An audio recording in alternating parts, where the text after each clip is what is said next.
क्या बोलना पड़ेगा? ऐसे नहीं, जोर से बोलना पड़ेगा। इसी नाम को गाता रहेगा। आकाशवाणी को सुनकर श्री नारद जी, जो दासी के पुत्र हैं, नेत्र बंद कर लिया। शरीर जब छूटा है तो नारद कहते हैं, देखो केवल भगवान के नाम संकीर्तन की महिमा। ध्यान पूर्वक सुनिए जितने लोग हैं भैया। ना मैंने कोई और काम किया, ना मुझसे और कोई काम हुआ, बस एक मंत्र मिला था, उसी मंत्र को मैं जपता रहा। और देखो भगवान के नाम संकीर्तन की कितनी बड़ी महिमा है। यही नाम जपते जपते आज मैं दासी के बेटे से देवर्षि नारद हो गया। आज भगवान ने मुझे ये वीणा दी है और मैं जहां भी जाता हूं इस वीणा से भगवान का नाम जपता रहता हूं। इस वीणा के माध्यम से प्रभु का नाम मैं गाता रहता हूं भैया। तो नाम संकीर्तन की जो महिमा है वो कलयुग में बहुत बड़ी है। नारद ने पूर्व चरित्रों को सुनाया, व्यास जी बड़े प्रसन्न हुए। आगे यदा मृधे कौरो सिंजया नाम वीरेश्वतो वीर गतिम गतेषु। महाभारत का एक सुंदर प्रसंग आया है, जहां महाभारत का युद्ध होने वाला है। एक तरफ पांडवों की बहुत छोटी सी सेना है, दूसरी तरफ दुर्योधन की बहुत बड़ी सेना है, जहां बड़े बड़े वीर हैं, बड़े बड़े धनुर्धारी हैं। लेकिन फिर भी विजय किसको मिली? पांडवों को। क्यों? क्योंकि जिनके संग में भगवान रहते हैं विजय श्री उन्हीं को मिलती है। गीता में भी भगवान ने अर्जुन से कहा कि अर्जुन, यत्र योगेश्वरः कृष्णो तत्र पार्थो धनुर्धरः तत्र श्री विजयोर्भूतिर् ध्रुवा नीतिर्मतिर्मम। जहां भगवान योगेश्वर विराजमान रहे, जहां सत्य हो, जहां धर्म हो, विजय वहीं पे रहती है। भले छोटी सी सेना हो, कोई लड़ने वाला ना हो, लेकिन सत्य के मार्ग पे जो जीव आगे बढ़ता है भगवान हर पल उसकी मदद करते हैं। जो सत्य के मार्ग पे चलता रहे भगवान हर पल उसकी मदद करते रहते हैं भैया। इसलिए सत्य और धर्म के मार्ग को कभी न छोड़े। भगवान ने बहुत समझाया लेकिन दुर्योधन नहीं माना। महाभारत का युद्ध हुआ है और इस युद्ध में न जाने कितने लोग मारे गए, कितने सैनिक मारे गए, कितनी माताओं का सुहाग चला गया, कितने बच्चों के ऊपर से पिता का साया हट गया, कितने बालक अनाथ हो गए। लेकिन विजय पांडवों को मिली। युद्ध भूमि में दुर्योधन पड़ा हुआ है, जिसकी जंघा टूट गई है, मृत्यु लेने के लिए खड़ी है। उसी समय मित्र अश्वत्थामा आ गया और जब अपने मित्र को देखा है तो मित्र को देख करके तुरंत कहा कि भैया तुम मेरे सच्चे मित्र हो, क्या तुम मेरा एक काम करोगे? क्या काम करना है? बोले पांडवों का सर काट के मुझे अर्पण करो, पांडवों का सर काट के मुझे अर्पण करो। क्या तुम ला पाओगे? अश्वत्थामा ने कहा कि जरूर, यदि आप मुझे इस राज्य का उत्तराधिकारी बनाए तो मैं पांडवों का सर ले आऊं। अपने रक्त के द्वारा तुरंत तिलक किया और जब रक्त के द्वारा तिलक किया तो अश्वत्थामा चल पड़ा। शिविर में अश्वत्थामा का प्रवेश हुआ है। आज भगवान पांडवों को लेके, द्रौपदी जी को लेके गंगा के किनारे चले गए। सत्संग करने के लिए भगवान गंगा के किनारे गए। यहाँ अश्वत्थामा पहुंच गया। एक एक पांडव से एक एक बालक है और जब उन एक एक बालकों को देखा, जहां पे पांडव सोते थे वहीं जाके सो गए। आज जब वो बालक जाके वहां सोते हैं, अश्वत्थामा को लगा कि यही पांडव हैं। रात्रि का समय है, पहचान नहीं पाया, अपने तलवार को निकाला और बच्चों के सर को काटने लगा। 5 पुत्र हैं, पांचों के सर को काट लिया। बड़ा प्रसन्न हो गया, उसे लगा कि ये पांडवों का सर। बड़ा प्रसन्न हो गया और उस सर को लेके चल पड़ा। यहां भगवान कन्हैया के नेत्रों में अश्रु आ गए। द्रौपदी जी ने पूछा, प्रभु आप क्यों रो रहे हैं? भगवान ने बातों को टाल दिया, बिना कुछ बोले हरि नाम होता रहा और यहाँ बच्चों के सर को काट के अश्वत्थामा लौटने लगा। जब सर को लेके लौटने लगा तो दिन होने लगा, सूर्य प्रकट होने लगे। जब दिन हो गया अश्वत्थामा लेकर पहुंचा दुर्योधन के पास। सर को दुर्योधन को दिया, कहा मित्र जो काम कोई नहीं कर पाया वो काम मैंने कर लिया। बड़े बड़े वीर धनुर्धारी कर्ण भीष्म पितामह भी पांडवों को हरा नहीं पाए, ये देखो मैं पांडवों के सर को काट के ले आया। और जब ये बातें कही है ना तो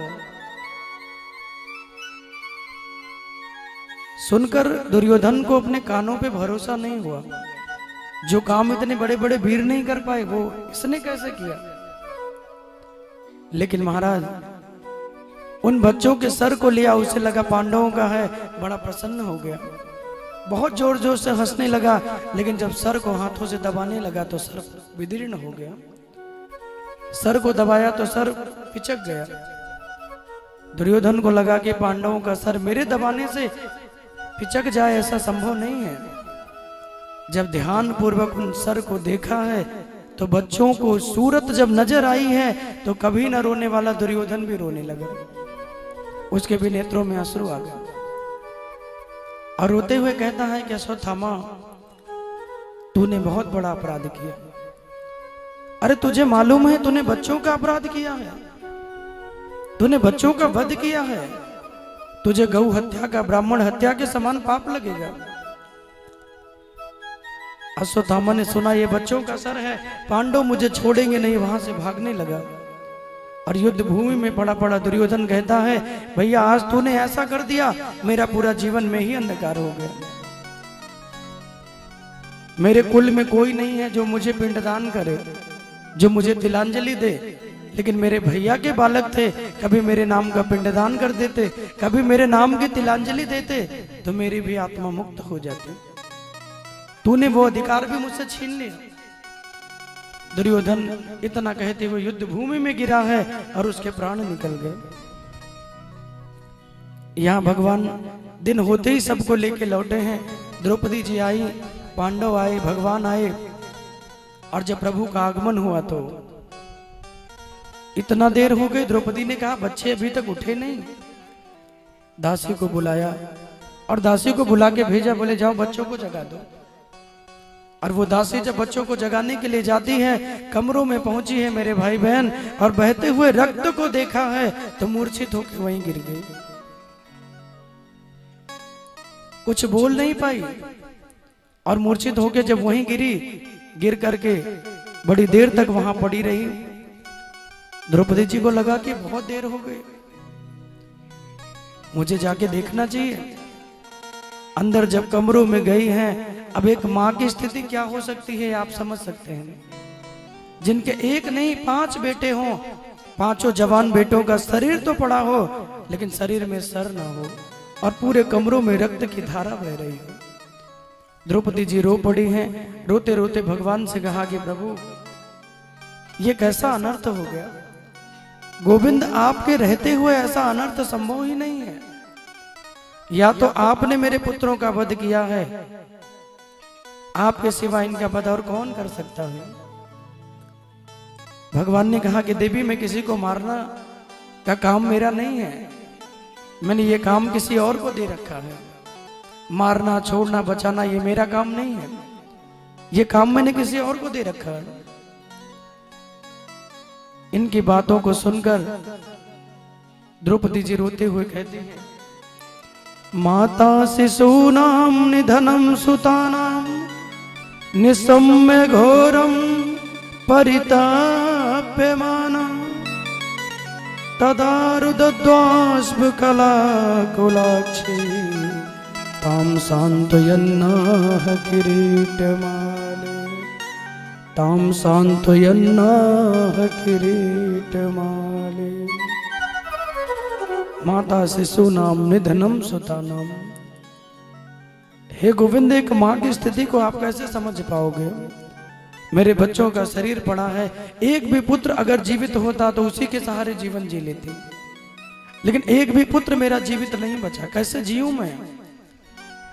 एक भी पुत्र नहीं बचा महाराज, क्या करूं मैं। भगवान ने बहुत समझाया। अर्जुन ने प्रण लिया जब तक जिसने तुम्हारे पुत्रों को मारा है उसको तुम्हारे सामने न ले आऊं, शाम ढलने से पूर्व उसे पकड़कर तुम्हारे सामने ले आऊंगा। अर्जुन निकले हैं और भगवान को आदेश दिया केशव रथ को निकालो। अब देखो बड़े कमाल की बात है भैया, जो दुनिया के मालिक हैं, जो सबको आज्ञा देते हैं, जिनकी बात पूरी दुनिया सुनती है, जिनकी भ्रिकुटी भी टेढ़ी हो जाए तो पूरी दुनिया में प्रलय आ जाए। हाँ जी कि ना जी? जिनकी भ्रिकुटी टेढ़ी हो तो पूरी दुनिया में प्रलय आए, ऐसे नाथ, ऐसे कृपा निधान को अर्जुन कहते हैं केशव रथ निकालो। और अर्जुन आते उससे पहले भगवान रथ निकाल के खड़े। क्यों? क्योंकि प्रेम के बस अर्जुन रथ हाँ क्यों, अब भूल गयो ठकुराई, सबसे ऊंची प्रेम सगाई। कि प्रेम के बस अर्जुन रथ हाँ क्यों, और भूल गयो ठकुराई, सबसे ऊंची प्रेम सगाई। सब